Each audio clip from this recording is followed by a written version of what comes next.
What's up, guys? Average Kiwi Guy here. How y'all doing? So it's Star Trek night, so you know what that means. We gotta check out the latest episode of Discovery, and context is for Kings. Whew. Whew. Definitely not the way I thought this series was gonna go. Definitely not the way I thought this series was gonna go. I thought, yeah, it's gonna go down the more military side, war with the Klingons and all that. Like that's kind of what I got from the first two episodes, and it's gonna go more down like a J.J. Abrams universe type thing, and that's probably not so good for people that were wanting an older, the older sort of Star Trek sort of story. Like that's kind of what I got from the first two episodes.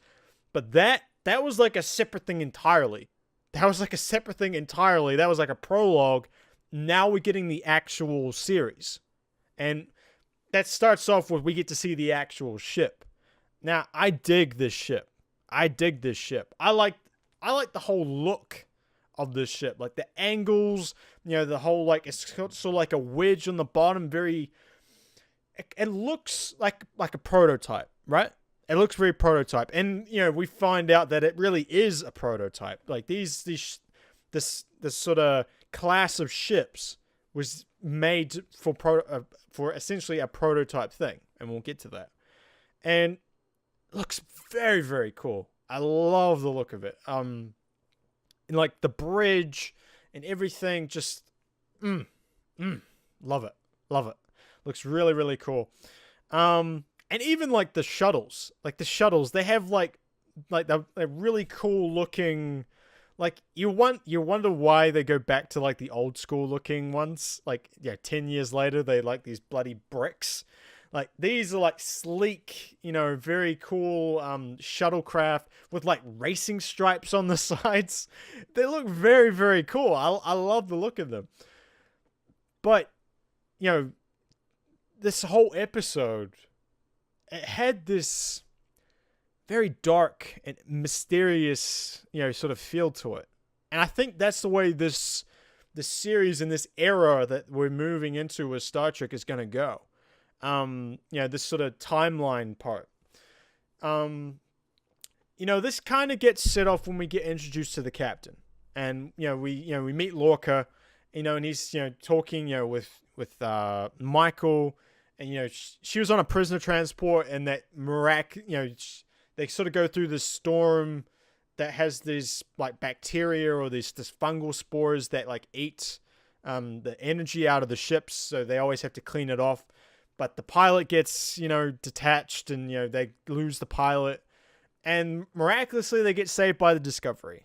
And, like, Michael sees that through that completely and kind of calls out the captain, like, you can't tell me that the Discovery was just miraculously here to save my prisoner transport. How I miraculously got transferred, without any knowledge or anything, just happened to do. And, it sort of all starts off from there, where the captain's kind of mysterious. He's not gonna be your standard captain. And he doesn't act that way either. As you go through. So that kind of set the tone. And then as they're going through the ship, like as they're getting transported off this shuttle and they're getting sort of taken through, you see like a whole mess of like science officers. Like there's a lot of different things going on here. And like guys, like these armed guards with black badges and stuff. And like guys, the prisoners are like, hey, have you ever seen a Star Trek officer with a black badge? Like these like black ops guys or something? Like they look really cool. I hadn't seen that before, and I don't know enough to know if this has been around before. But black badges and stuff. By the way, those badges look very, very cool. Like I even like the gold ones. They look awesome. No one ever wants to tell anyone what, like, especially Michael, like what's going on. Like what's this ship for? Like is it a science ship? Is it, a military ship? Like, what is this? And that was kind of the thing they played on through this entire episode, which is cool. I quite like that. I like a little bit of mystery. I like a little bit of a, something's not right here type thing. And, as the episode went on, we start to figure out, like, what's going on here. And it sort of all comes down to this, I'm going to call it a fungal drive. Okay?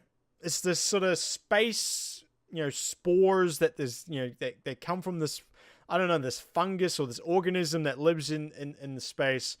And apparently it's like all throughout space. So it's all throughout space. And they're trying to use these spores, these things, to create a new form of propulsion and basically make a new drive that would obsolete warp drive immensely. Like, this is like almost an instantaneous basically teleportation to another sector. Like, boom, you're there. Boom, you're there. You can, get in, attack, get out, or get in, explore, rescue, get out without anyone knowing. Like, within like 5 minutes, boom, you're in and out. Like, it's nothing. There's no like, maximum warp for 6 hours to maybe get there in time. It's like, oh, we need to go there. Okay, boom, we're there in like 2 seconds. It's like nothing. Like, barely any type of any lag, and like the speed is insane. It's insane. And then they also showed off like it could be used for like teleporting places. Like, I don't know what that was. I don't know if it was like, you can see things but without being seen or something. I don't know what that whole, when Michael went into that containment field or that containment room and the captain was showing her like, what these spores are. And then he sort of took her on that, trip around the universe. Like, he even took her to Romulus and all that. And I don't know if that was teleportation or like you could spy on people with it or what, but I don't know. These spore things seem to have like these amazing abilities, abilities, and I don't know. But the fact is, I feel like this is going to suffer from, being a prequel, right? This is kind of what, Star Wars suffered when they did their prequels, the 1, 2, and 3, is what's going to happen, right? We know that this fungal drive, this thing that they're developing, does not work, or is not around in 10 years, because the Enterprise, that's not been built yet, that launches with a warp drive. Next generation Enterprise launches with a warp drive. We know it's not going to be a thing. We know it's not going to be a thing. So what is it? What is it actually? What's it going to be? That's the key. That's the key. And, whether it just ultimately fails and they don't ever talk about it and, something happens or whatever, I think that's going to be the interesting part of this series, is that we're going to figure out, like, what is actually happening. And I quite like that. I quite like it. But it's I don't know. Like I said, I don't know if it's a good thing for those of us that kind of wanted to, take us back to the old Star Trek side of thing, or like, the Star Trek purists that all want it to be like the old one.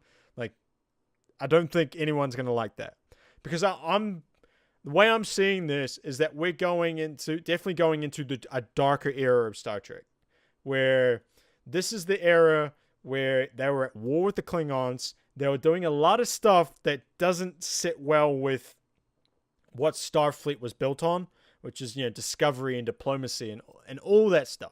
Like, that's what Starfleet was for. Like, Starfleet doesn't shoot first and all the rest of it. But now they're at war with a very aggressive race in the Klingons. Now we're doing stuff that we don't really know. We're not ever going to say that we did. Like, create a ship that might be creating a biological weapon.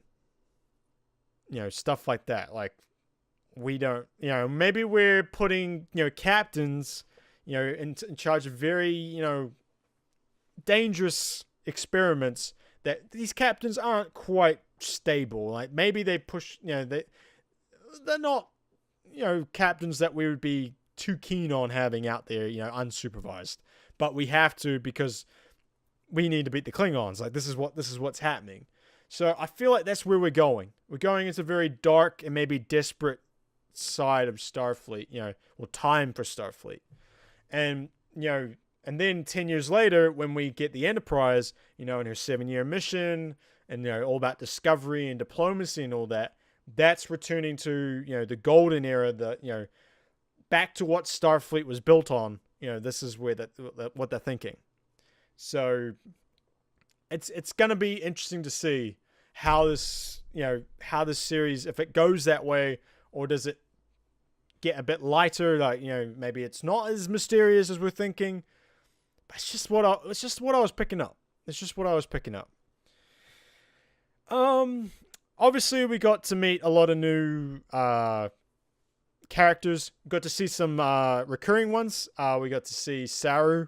Saru is now the number 1 on the ship. He's the second in command, first officer, and all that jazz. He's Saru. He hasn't changed all that much in 3 months, and he's a little bit weary. He's a little bit wary of Michael, and he's like, "You're a really damn good officer, but my God, are you dangerous? You're just dangerous." And that's the ultimate thing, like around through everyone. Like, everyone hates Michael now. Everyone hates her. Like, oh, she's the first mutineer. How could she ever do that? Like, she started this war. All this stuff. So yeah, so he's a little iffy about her still. Then obviously, like I said, we got to meet the captain, Lorca. Again, I feel like he's gonna be kind of like a Dr. Jekyll, Mr. Hyde type character, where out with his crew and out in front of everyone, he's this brilliant captain who's very strong, very strict. Like he even did that with Stamets, who's the science officer that's sort of in charge of this fungal drive nonsense. And he laid down the law, and you saw it in his eyes, like, he's damn serious. And I think he's the type of captain that will do anything to achieve his missions and all the rest of it. And I think that's when the Mr. Hyde stuff comes in, where he's not the most stable person in the world. And that's just what I'm picking up here. It's just what I'm picking up. And we got that scene at the end with him with all these creatures. Like, I think he's fascinated with creatures and all that. And he has these skeletons and specimens everywhere. And he had the security officer beam aboard the fungal cat that was on the Glen, which we'll get into in a bit. That stuff. It's all very interesting. All very he's like I said, he's not your standard. He's not a Kirk, and he's not a Picard type captain. I think he's gonna be something different. Gonna be something very different. Maybe not a captain that Starfleet will want to be talking about in a few years. That's just what I'm saying. Then obviously we got introduced to a cadet, Cadet Tilly. Kind of like the innocent one on the ship. She's kind of oblivious to what's going on around her, I think. But she really wants to, she really wants to please everybody. She really wants to, be friends with everyone, and everyone to be proud of her and all the rest of it. I don't know. She's very bubbly. She's very happy. I could see some people getting annoyed with her, but I don't know. She's a bright spark, I think, in a very dark and very, serious crew. So I think she'll be okay. I think she'll be okay. I think she'll, like I said, she'll be that sort of little bit of lightness with all these dark and serious characters. So I'm okay with it. Okay with her. I think she's a necessity. I really do. Then we got this sort of lead science officer in Stamets, and he's pretty much a dick, right? He knows he's the smartest guy in the room, and he will tell you, and he has no time for people that he just doesn't think is smart enough. And he's really hard on Michael and all that. And I never seen a Star Trek character where I was like, God damn it, I wish you just get shot. I wish you just get shot, because that was just the way he is. But as the episode went on, you start to realize this fungal stuff, this fungal drive is his baby. Him and his colleague Stroll, they were, now researching this stuff, and they were kind of, in this lab, doing stuff. And when the war broke out, I think Starfleet saw them as an opportunity to maybe we can develop weapons from this. Maybe we could develop a propulsion system, teleportation, stuff like that. Like, what, this stuff could, work for us.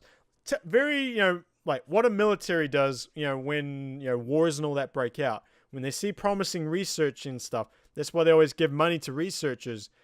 That could be used as a weapon. That could be used to help us. Like, this is why they did it. And they created these ships for this research.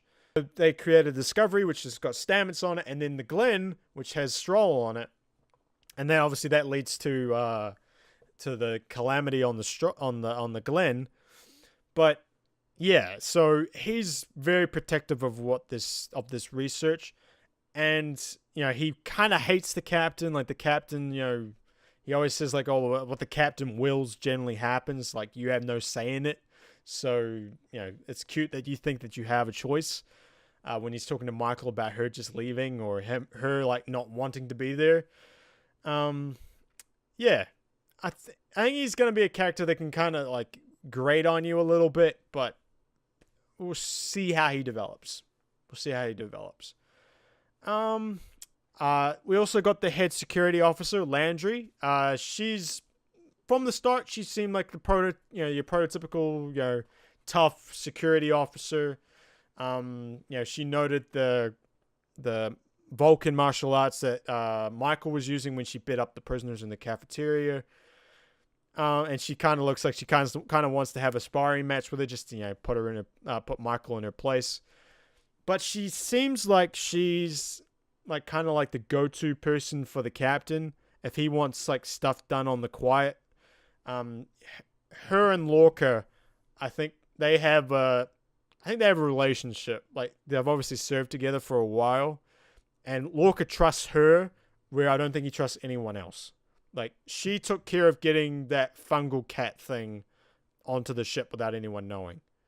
So I think when it comes down to it, she's really the second in command, where I don't think Saru is. I think Saru is like the, official one. She's like the like, if shit goes down, she's going to take over at some point, or she'll make sure that the captain gets what he wants. And also that means that if the captain does something bad, he has security on his side. So it makes sense. And yeah, like, there's a whole bunch of other like interesting characters around this crew. Like, a lot of people with a lot of like cybernetic implants. Like, we see there's one of the helmsmen from the Shinjo. She got really injured in the first two episodes, and she has like these cybernetic implants and like the cybernetic eye and all that. I love that stuff. I really do. It looks really, really cool. And like, there was this like second officer or something. She was like total like sort of cyborg or something. I don't know, but she looked hella cool. I like it. I like it a lot. I think it's, obviously they'd say like, oh no, we went past the whole like, or like cybernetic stuff got smaller, so you don't see it now. But being very prominent, I kind of like it. I think it's kind of cool. It's an interesting, look to a lot of different characters. So I think I like it.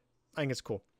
And that goes for like a lot of the entire look of the show right now is, yes, it's a very Abrams type looking, thing, but I love the angles. I love the look of it all. Kind of military-like, kind of that way, but we'll see how it goes. We'll see how I think how it grows on people, the look of everything. I'm interested. I'm very interested in the way Discovery's going to roll. I think now for the kind of there's like a few big scenes that happen through this episode. One is the Glen, and when they go to the Glen. So the Glen is the sister ship of Discovery, and she basically has this big, catastrophic failure where pretty much wipes out the crew, and Discovery has to go and deal with it because no one else can know what's going on these ships. No one, not anyone in Starfleet can. So the Discovery has to take care of it, And so Lorca sends a squad out, the head security chief, Stamets, and a whole bunch, because Stamets is really, interested because Stroll, being his best friend, he wants to find out what happened. And basically what happened is this fungal drive thing has failed. It's, something really bad's happened. They've pushed it too far and it's breached and failed. And when they get there, there are like mutilated bodies on the ground, like these like twisted out of shape bodies, like the jaws are like stretched, like basically like the ship, like everyone in the ship has just been twisted, like reality wise. Like it's just, it was nasty to look at. Like they have like ribs coming out the side of them. It was like some straight up nasty stuff right there. And then they started like this sort of kind of like Dead Space, like the game Dead Space, even maybe a little bit Alien if you want to go there. Just sort of like, horror in space type thing, where, there's something lurking on this ship, and that's, they see these scratches everywhere, and this Klingon boarding party came on board the Glen when they found it, and it had no life signs, so they wanted to steal some secrets and stuff, and they were completely ripped apart, but not by the the failure, but by the this thing that's on board the ship. And what's on board the ship is this like weird fungal cat thing that can like tear through reinforce like plating and all that. Like everyone's shocked that it can do this. Super strong. Like they don't know where it came from, and I don't know if it's something that like mutated out of these spores or something, but it was crazy as heck. Like it was like really weird looking, and it had like this like weird mouth. And yeah, it's obviously it chases them, and they they get to the the science like the laboratory where they were doing these experiments, and they like take everything that they need. And of course, Michael has to be the hero and like leads it away, and then manages to crawl through the ducts and all that, and get out through the through this top hatch and straight into the shuttle and get out that way.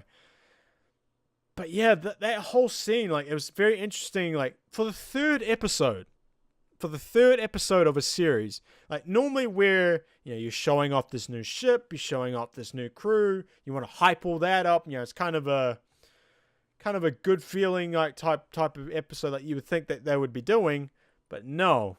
They go this dark and scary type, episode where they, go to this sort of kind of like a derelict ship, but it's more like just everyone's dead on it, and they had creepy bodies and like this, monster after them. Like I said, very Dead Space, very kind of like Alien, space horror thing. An interesting choice, and one that's I kind of like. It's them kind of saying like we're not really too afraid to go with something different here. So good on them. I think it was interesting, and it makes you more intrigued about what this damn fungal drive thing is going to be. Like what's it ultimately going to be, because obviously like it can be used to do some devastating damage. Like if you could create a field like that, like that could warp reality like that and all that, that you could wipe out like ships in an instant. The crew would just mutilate itself. It'd be weird. And then obviously you had the captain telling Michael what the sort of experiment and what the discovery is actually for, and what the Glen was for. And she kind of calls him out and says like, I know what you're doing. You're making like a biological weapon, which is against all of the rules, all of the things that you're allowed to do. And you want to bring me on board the ship so that you could set me up as like, oh, she's the mutineer, and like she betrayed everyone and she used this weapon and all the rest of it. Like you're just using me as a fall guy. And then he sort of goes through and tells her all about like the fungal drive and like the whole teleportation stuff and all that. So that was another big scene. And then kind of a small scene, but was has some big lore stuff in it. The scene where she's just accepted being on board the Discovery, and she is talking to Tilly in her room, and Tilly notices that she has a book and all that, and she starts explaining that her sort of adopted family on Vulcan, where she grew up, the mother used to read it to her with her son. And then, this is all implying that Sarek, Sarek's sort of like her adopted father, really. And Amanda, who's Spock's mother, that's Spock's mother right there, is reading her this book with Spock. So that's a major, like, sort of lore thing. This is a major lore, like, it's directly inserting her into Spock's life. That's what's happening right now. And so it's a bold move. It's a very bold move to insert a brand new character into a story, into the lore of a major Star Trek character. Major Star Trek character. Like, you can't get more bigger than Spock. You really can't. So, I don't know. Is it all I can say is it's bold. I don't know. I think it's unnecessary. Like, I don't think you ever had to make her directly linked to Spock and directly linked to Sarek. I think they just wanted to bring in a major Star Trek character to give, some credence to this story, and to give some, like, sort of gravitas to Michael Burnham as a character. Well, you probably could have done this just by itself. Like, you didn't have to do this. Like, her just being the first mutineer of Starfleet and all this stuff. Like, I think you didn't have to do that. But they're dropping some major lore bombs on everything. Like, just serious, like, by putting her directly into Spock's life. I don't know. It's some crazy stuff. Some crazy stuff. And it's going to be interesting to see how the series goes with that. Because they've already casted Amanda in this series as well. So we're going to see Amanda in this. I don't know if in a flashback or anything or something like that. I don't think we'll ever see Spock. I don't think Spock's going to be in this, but who knows? They're bold enough to directly put a character into his life. Maybe they're bold enough to bring him on as well, like in a younger version. I don't know. It's going to be interesting to see. I was just like, did they just do that? Did they just do that? And they did. But yeah. Overall, though, this episode, pretty damn good. Pretty damn good. And, like, definitely not what you were expecting from the first two coming to this. Like I said, a more dark and mysterious, thing going on here. And it makes you wonder about the Discovery and, like, what she actually is, and her captain, like Lorca and all that. So I'm interested. And it's intriguing. But the thing is, like, is it, like, for all your old, sort of older Star Trek fans that, wanted that, return to, like, Next Generation and all that, I still don't think this is what you wanted, but it's something different. It's something different. Whether you like it or not, it's up to you. But yeah. Alright, guys, that's it for us. Thank you very much for watching. I'll catch us next time. Peace.